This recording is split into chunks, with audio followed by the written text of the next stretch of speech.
it was devastating. It was very hard. It was hard for us to understand and believe that this could happen in a developed country like the United States. Both my husband, Pat, and my son, Cal, experienced what I would say classic diagnostic errors. Cal suffered brain damage from his newborn jaundice when it was misdiagnosed and it was never tested or treated appropriately. And today he has significant cerebral palsy. At about 16 hours, the nurse charted that he was yellow. It was no big deal. We were basically discharged with a very sick baby, but we were told he was a well baby. I was familiar with jaundice, and it was communicated to us that it was no big deal, not to worry about it. And they asked me if I was a first-time mom. I said I was, and they reminded me that first-time moms are often overreactive, and they didn't seem worried at all. I didn't really know at the time, but I learned later on that Cal was in the process of dying. We actually watched our son suffer brain damage in the hospital before our eyes, and quite honestly, that will haunt me forever. And Pat, my husband, died when he was 45 from cancer, a cancer that was appropriately diagnosed, but the pathology failed to get communicated to the doctor or Pat. They did an MRI and they discovered that there was a mass in his neck at the base of the skull. And so Pat had surgery. 6 months later, the pain returned in Pat's neck. A whole series of doctors came through asking Pat why he never got treatment after his first surgery. And I had all the documents, and I said, well, because it was benign. And then by the time the third doctor came through, I said, wait a second. What was his pathology on the first surgery? And the final pathology was a high-grade malignant synovial cell sarcoma.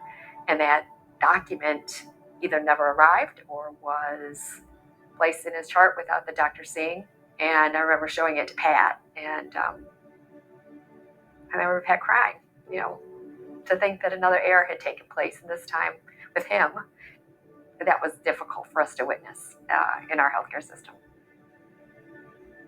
Stories like Sue Sheridan and what happened to her, where a small mistake can really be a life-altering event, that remind us the human cost of what we're talking about. These are not theoretical events. These are not just things that happen to other people.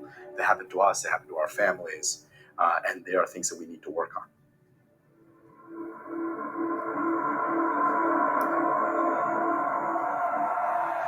In 1999, the first significant report on medical mistakes was released by the Institute of Medicine. They called it "To Err is Human." This report claimed that as many as 98,000 people die every year as a result of medical mistakes. Over the next 15 years, efforts to better understand this number increased, but so did the number itself. Recent studies have raised the projected number of deaths to as high as 440,000. To put this in perspective, that's more than the number of graves in Arlington Cemetery. It's the equivalent of 2 to 3 jumbo jets crashing every single day. So where does that rank medical mistakes on the leading causes of death? Number 3, right behind cancer and heart disease. Now, suddenly, whoa, this isn't just some egg-headed study. This is a big deal. This could be you, and they're right. Wait a second. You mean those hospitals, my local hospital, was killing people? Is that what you're really saying? We could prevent many, many, many of these deaths immediately if we just put in the effort. Things are happening. Let's take a look at this. I just think this is like a massive epidemic that we have underestimated. And the reason is because it's happening to people who were already sick.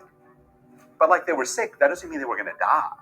And their death is no less of a tragedy because they already had a medical problem. Every time you get on a plane, you don't expect that plane to crash. And everybody who dies in a plane crash, you say, well, those people were healthy. They were going to do fine otherwise.